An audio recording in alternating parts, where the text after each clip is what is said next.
start. Okay, awesome. Okay, I know. It's exciting I'm times. excited. Woohoo. Well, welcome to the second podcast for Thank Real Estate Concierge. Thank you very much. You're welcome.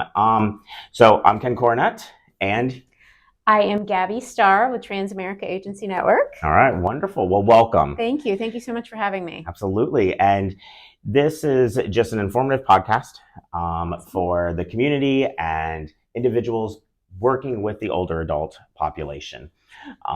So my very first question to you, though, has nothing to do necessarily with the older adults. Awesome. Okay. Awesome. Okay. It's going to deal with real estate. Okay. So do you rent or own? Oh, so this is an interesting story. It's not a straightforward answer. Okay. All right. Real estate never is. So I've been divorced for about 7 or 8 years. And when I got divorced, I was really upset about changing homes and having to sell my house. And so my parents said, well, what if we buy the house and rent it to you? And so talked about it for a long time, and that's what ended up happening. So I'm in the same house I was in when I was married. My parents own it, and I pay them rent every month. Okay. So we are in the same school district, and it has worked for us for the time being. Okay. Yeah. So you're renting from your parents that from my parents. Own their house. Correct. That own that house. That own that particular house Okay. that used to be the house that I was in. Okay. Correct. Well, good investment for your parents. That's right. That's exactly right. And, yeah. my kids were happy because they can stay in the same school and we don't have to worry about moving and all of that. Okay. Wonderful. Yeah. We'll see. Every real estate thing's unique. So that's right. This works that's out great right. for you. Told you had a unique story. I know, right? So with obviously having real estate then, going through a process with older adults, because you said your parents have the investment property. Right. So this may open up a lot of questions now. Okay. Because with real estate in general and having investment properties, a lot is entailed into it. Right. However, how do you help older adults? And then we'll segue into all of this real estate stuff too. Okay, awesome. So I help older adults. I'd say primarily who I help is the children of older adults, so that when they get to become older adults, that they don't have to go through concerns about how they're going to pay for healthcare. Help take the healthcare risk off the table. So having a long-term care plan is the way that we do that. There have been a lot of changes in the long-term care industry in the last 10 years or so. So I'll tell you a little bit about that. Okay. But we're trying to make sure that folks in their 30s, 40s, 50s, when they get to be in their 70s and 80s, have a plan for how they're going to handle their healthcare and that their wishes are taken care of. So no one else decides for them. They can decide for themselves. Okay. And when you say healthcare, just to define that for everyone, is it pharmacy? Is it medical? Is it hospital? What is healthcare in your world? So when you get to a certain age, for the majority of people, at some point you're going to need help taking care of yourself. That might be you're having trouble with feeding yourself, you're having trouble with the bathroom, whatever the case may be. So basic daily life tasks is typically what it starts as, but it can reach as far as giving medications, but help with daily living, I would say, is the best way to define. Okay. And so would it correlate anything into any type of housing opportunities as far as like long-term care, assisted living? Does it maneuver into that at all? Absolutely. So what's nice about the newer types of long-term care plans, especially with our company, is that you're able to make that decision for yourself. So you can say, I want to go into a facility. I want to be social and around other people. Or I want to stay at home. I want to be where I'm comfortable. And I want to have someone come in and take care of me. Or even with our particular plan, I want to have a family member or a friend come in and take care of me. I have a neighbor who's retired, etc. I want someone who I'm comfortable with coming in to help take care of me. So it's pretty versatile. Okay. Yeah. And what do you find most are utilizing out of the plan? I mean, obviously it's going to be different per age. Yeah. And as they're going through this journey in life, do you see one particular usage more than others? I think, that's a good question. I think most people want to stay in their home. A lot of people are homebodies, they're comfortable. And so that's what we hear the majority of the time is they want to stay at home as long as possible. And then when they can't anymore and they don't feel like even help at home is enough, that's when they consider going into a facility. But, obviously it depends on the person. Yep. And that's what I find also in real estate is I guess like the kids are reaching out to us now because they've reached that point where at home is probably no longer the safest opportunity for them. Correct. Even though they may be having that in-home service coming in and helping them with that activity of daily living. Right. Family just feels they visit them for Christmas. Yeah. Things are a little rocky. So we'll come in, or I will anyways, me. That's your job. Yes. We'll come in and really take that evaluation and full understanding of one, how long are they still safe that the family feels? Right. Or they may say, you know what, the policy is only covering us till X. Does that happen with your programs? Yeah, I mean, I think the nice thing about our program is you're basically getting a monthly benefit, and they're just kind of writing you a check. And it's up to you to decide how you're going to disseminate that. So that's totally your choice. Okay. Or been your kid's choice, whoever's the decision maker, maybe. Okay. And so it's not, there isn't a specific time when the long-term care company decides where you're going to go. They just decide if the benefit's triggered based on the issues that you're having. Okay. And to trigger the benefit, would they be going to like their primary care physician, getting that information, or a specialist? Like what's that look like? That's a good question. So it's a medical doctor, whether it's their specialist, their primary care, and the doctor has to certify that it's like a physician statement that says that they can't perform 2 out of their 6 activities of daily living. So that's going to the bathroom, transferring, feeding themselves, getting dressed, whatever the case may be. So that is enough for the company to trigger the long-term care benefit. Gotcha. And as they're spending that allotment of money, is that determined when you have that intake with them of how much coverage that allotment is? And are there different levels of how much money one gets depending on what they're paying for, I guess? Yeah, so that's a bit of a longer, can I give you a longer answer? Okay, go for it. Yeah. Because I think that's the important piece. It's like we can sit there and say they can stay in their home as long as they can have this coverage. Well, that could be a year, 2 years, and that's information I need or the kids need too. So how does that function? So backing up a little bit to the history of long-term care, long-term care used to be standalone policy. So you paid a monthly premium into a policy that you may or may not need. If you did not need it, then it went away. If you did need it, then the company had the right to raise the rates at any time. They still do. They can decide, you can get a letter and say, your policy is going up. Would you like to continue or not? So, those are the policies that my parents had and that are previous generations. A lot of our parents probably have those policies if they have one. And then, it got to the point where people are like, I don't want to do this anymore. This is not a reliable resource for future healthcare. So the cooler way to do it is through a life insurance policy. Gotcha. So go like this with your hair. Oh, like this. Okay, sorry, in the mic. You're fine. You're fine. Thank you. Yes, in the way.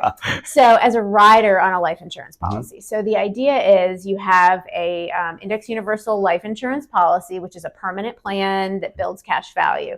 Now you can use that plan for a variety of different things, but in this case, we're talking about using it for long-term care. So the rider specifies that whatever the face amount is of the policy, so you think about life insurance, you think about that you have a face amount or a certain amount if you pass away that goes to your family. $200,000, $300,000, whatever that case may be. That amount, in this case, can be used for long-term care as well. So we usually recommend the average stay in a facility is about 3.5 years. So if someone said to me, well, what do you recommend that I do? I would say, if you can afford it, about $350,000 policy. It sounds like a lot. You're not paying $350,000, but that's what the benefit is. Okay. A lot of the facilities today are about $10,000 a month, and that's only going to go up from here. Right. So you want to think about $10,000 a month, 3.5-year stay, about $350,000. But my advice would be, okay, I can't afford that. Okay, do 100,000. The minimum is 100,000. So whatever you can put aside and whatever you can have, whatever type of policy, then it behooves you to have a plan in place regardless of what that amount is. But that's about the average amount. So you have a monthly premium that you pay into the policy. So again, it's a life insurance policy, so it builds cash value. So you have cash that's accumulating. It acts like a savings account, but it also has that long-term care rider. What's nice about it is, let's say you don't need it for long-term care. Let's say you never need it. Then it goes, just like life insurance, as a benefit to your children. So it's not a use it or lose it plan. It's just a how are you going to allocate it plan. Yeah. So it's definitely morphed over the years. I think when my parents had a plan like that, it would, there were the ones that were unlimited on age, time frames, things like that. And you can no longer find those ever again because they were amazing. Yeah. But then there were the ones that came out that were like, okay, they end at 80 years old. Right. But somebody paid into it for so long, and then it ends, and then they need it after 80. So I think that was a misconception with the new policies, that people don't gravitate towards them because they're like, well, there's an age cap. I can't do it. So what's the point? Right. And so from what you're saying is it's altered. It's changed now a little bit. It has. I mean, these permanent policies, we design them. You can design them however long, but we try to at least 100, to age 100 so that you're covered. We don't want it to lapse. We don't want that to happen where you need it at 90 and it lapsed at 85. So the premium that you put in on a monthly basis is flexible too. So you can start with a lower amount and then increase. It's never there's never a forcible increase. If you want to put more in, you can. But again, it just depends on what your goal is. And if it's long-term care, you're really just trying to make sure that you're covered in case you need that particular amount. If that makes sense. And then being that, I forgot what I was going to say. It was a really good question, I promise. It must have been fabulous. It was so wonderful. Because it's a lot of numbers. It's a lot of, details that go into this. And, I guess, here's what my question was. I knew I'd get there. So what do you recommend for someone to look when they're looking into policies like this? Would you say in their 30s it's cheaper to look into it, in their 40s? Like, obviously for a 20, 30-year-old, they're probably not going to be looking into this because they don't need to, apparently. Is it better to do it sooner than later? It is. And I know you say that 20 and 30-year-olds don't need it, but here's what I'll tell you. Let's say you're 25 and you're buying life insurance. We can put the long-term care on there basically for free. I mean, it's basically at that point, nothing, and then you have it and you don't have to worry about it. So if you're going out and buying life insurance anyway, ask about long-term care. Ask if they have a long-term care rider, because it's something that you can add on no matter what. And then for you guys, the definition for long-term care, because I know in some areas of healthcare, long-term care is bad word, we'll say nursing home. But there's also the assisted living components of things. There's memory care, you have these other elements of senior living. Does long-term care encompass all of that living? Correct. Correct. Yep. So no matter what type of care, in-home, any type of facility care, or, like I said, family member or friend. So they're not specific. Some companies are, from what I understand, more specific about what the money can be used for and in what capacity. Ours is not. Ours is not one of those. So the definition is very broad about what you can use it for, which is nice. No, that's wonderful. Which is really nice. Because, like I said, in the healthcare world, you'll hear long-term care, and that's nursing homes. That's right. And so if you're talking to other vendors out there or home health agencies that are in your home, and they say long-term care, and they're saying nursing home, and you're like, wait, no, my coverage is supposed to be for this. Right. It's confusing. Just make sure. Obviously, everyone know your terminology. It is. And when you talk about age, I mean, I'm 43. I have 2 kids. I have this particular policy. I got it a year ago with the idea that down the line, let's say my kids are living out of state. I want them to get on the phone and organize my care, but I don't want them to quit their jobs, move across the country, and physically take care of me. I don't want someone giving me a bath. I mean, that's just, I don't want my kids to have to do that. Right. And I've told my parents I'm not doing that. No, correct. So I'm like, okay, you're going to the nursing home. They said no. Oh my God. But they're ones that want to stay in their home as long as possible. Right. And I don't live in that state. So to make sure that is organized, that's right. It is the important piece of this all. And it even comes with their home and any other assets that they have, is ensuring that all of that is organized and set up appropriately, where, let's say, the policy doesn't cover like a chef coming, I don't want to say chef, but somebody coming in to cook for them and prepare those healthier meals than what usually, unfortunately, we see our older adults with that microwave component. Meals, that's right. And, if the policies don't cover something like that, where sometimes home health will come in and they do have the ability to do the food prep. Does it go to that extent? So again, they're giving you the money and saying, here is your X amount per month. Okay. So if you have a home health care worker and you're hiring them and they're covering their costs and, and you're specifying with them what you want them to do, then there should be no reason why they can't do that. Let's talk about for a minute, what happens if you don't have long-term care? Because I want to talk about that. That's an important piece of the story. Absolutely. So there are a couple options if you need healthcare as you get older, and we talk about long-term care, and you don't have a plan, right? So a lot of people say, well, listen, I have assets. I'm just going to pay for it out of pocket. I'm not going to worry about it. So why is that not a good plan? Potentially not a good plan. Yeah, there's a lot of reasons. There's a lot of reasons, yes. But one of them is that, you worked really hard for your retirement and you saved. And if you have a major health issue and you don't know what the future is going to hold, that's the thing. None of us do. We don't know what tomorrow is going to hold. So you don't know what the level of care and the amount of money that's going to be needed for long-term care is down the line. So the last thing you want is to spend all of your children's inheritance, your savings on health care. You want to make sure that goes to your children. Your child is planned. So the government will say, give us all of your assets. Let's have everything that you have. Okay, now that we have all of your assets, we're going to decide where you're going to go. Right. And that may be a facility across town that you do not want to go to. Right. Yes, it's the one you've heard all the stories about. The one you've heard all the stories about. So the biggest misconception is that Medicare is going to cover long-term care, that the government's going to find you a nice cushy home. No, they're not. Right. So that's why it's so important to have a plan now.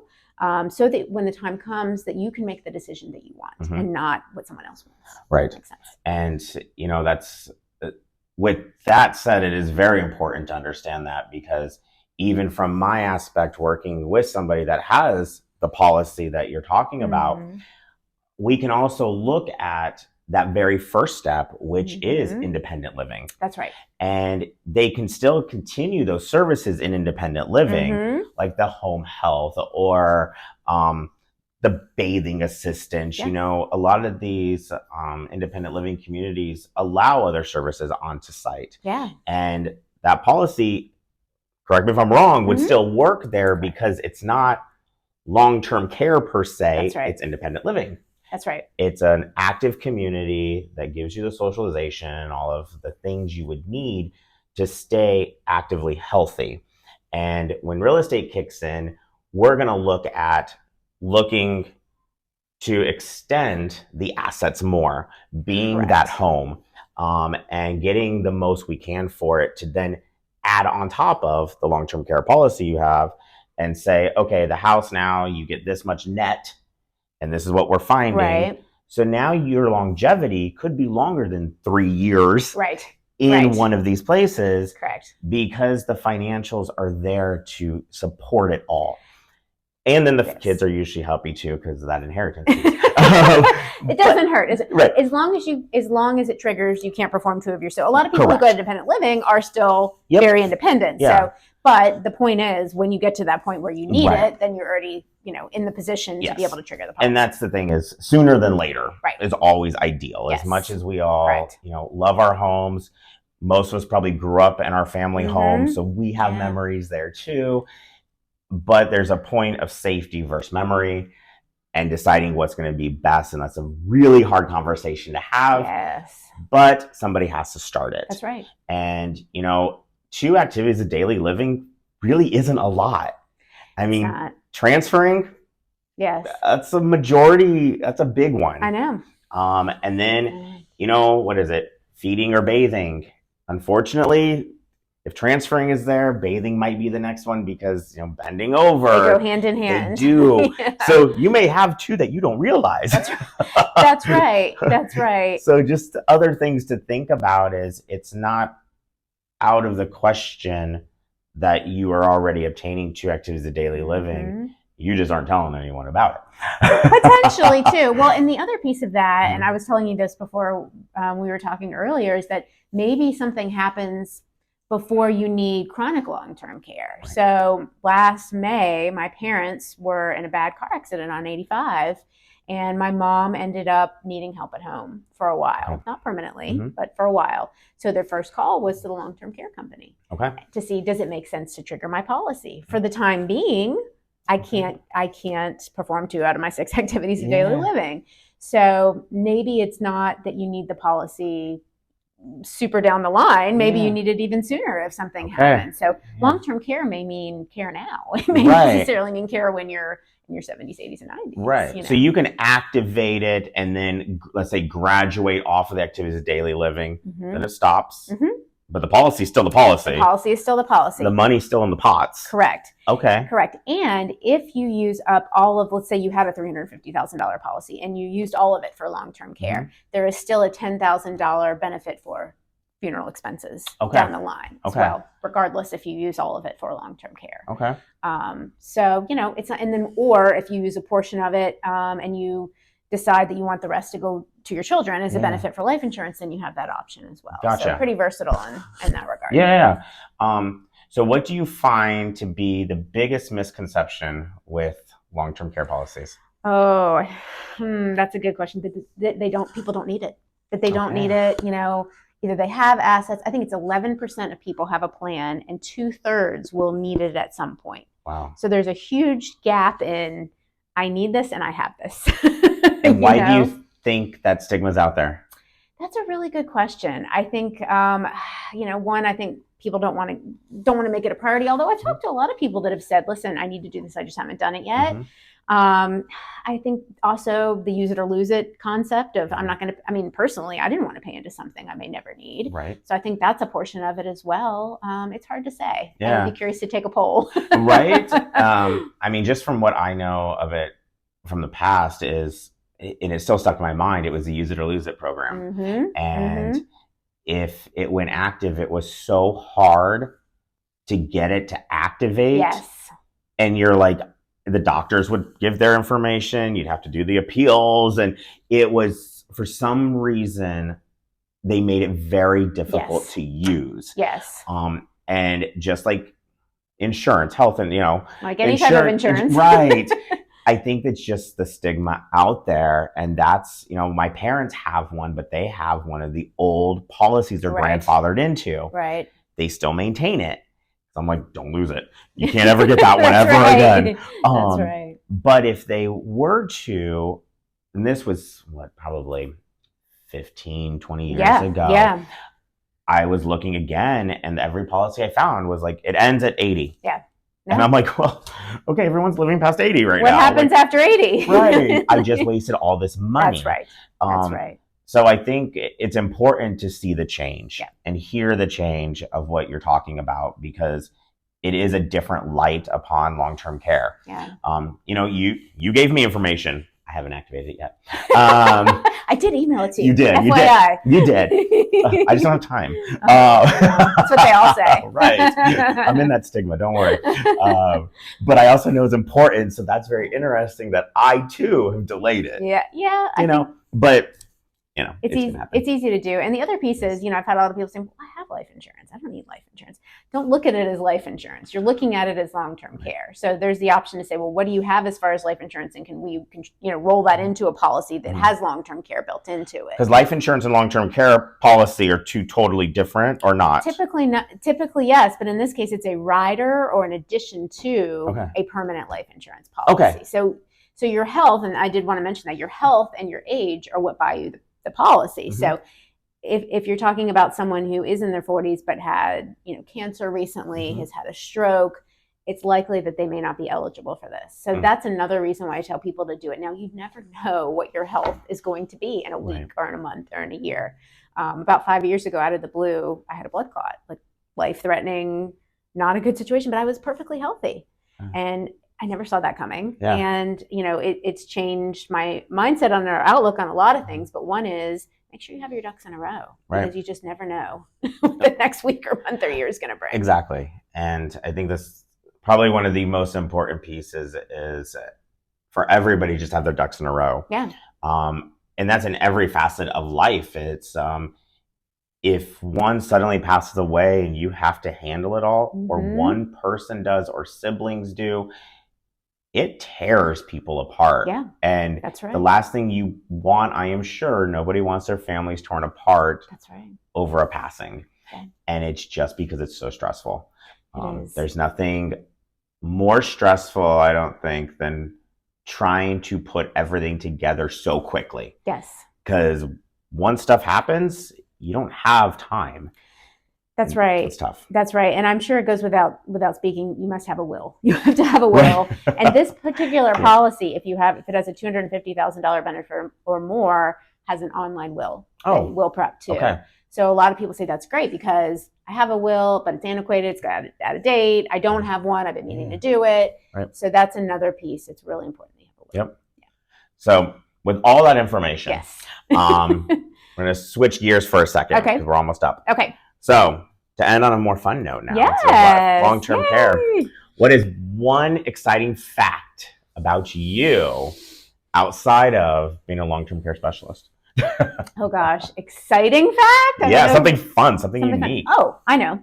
Okay. I had my own baking business for 5 years. Okay. Yes, this was, I just stopped a few years ago when I started working for Transamerica, but I was making my grandmother's recipes regularly, and I decided I wanted to do it professionally. Okay. So I got health inspection and all the certifications I needed, and I started for family and friends, like you usually start, and then I kind of got into the allergy-friendly niche, so like dairy-free, nut-free, and all of that too, which is, an important niche to have. And I really enjoyed it. It was really fun. It was great when people say, "Oh, I like the cake," so much. And it was like an artistic outlet, right? It was something I could do that was an artistic. So, what was your favorite thing to bake from your grandmother's recipes? Oh, from my grandmother's recipes. Well, the most popular, there was a chocolate chip cake that was most popular. But my favorite, I think the most nostalgic, she had a cinnamon streusel. We call it butterscotch cake. Okay. So that was the one that I remember her making a lot growing up. Uh-huh. It's perfect with breakfast. It's like a coffee cake. Okay. So it's really good with breakfast too. Gotcha. But that's the one that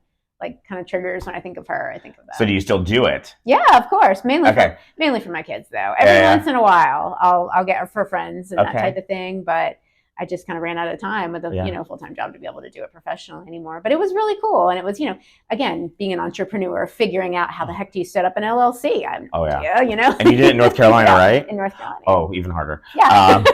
They don't make it easy at all to go through the. No. Would you do it at home? I take it. I did, yeah. Or I'd rent space in a commercial kitchen. Yeah, those are not easy to pass. No. There's a lot of work in there. It was, it was a lot of we have a pet at home, and then you can't cook at home. Correct. You have to go to a commercial kitchen, which I do. So, it's wild. It was an experience, but I learned a lot. I'm sure you did. Yeah. Well, wonderful. It was cool. It was really cool. Well, awesome. Well, thank you so much for all this information. Thank you for having me. Absolutely. And if folks want to get in touch, I'm always happy to speak to them. Yes. I'm sure we'll include information. Oh, yes. It'll all be in there. I'm always happy just to provide education, too. Okay, wonderful. That's if I can do that, and I'm happy to do that. Awesome. Yeah. Well, thank you again. Of course. Thank you for having me. Of course. I appreciate it. Absolutely. Yay. Well, thank you all. Again, this is the second podcast for Real Estate Concierge, and watch for more. Take care. Bye.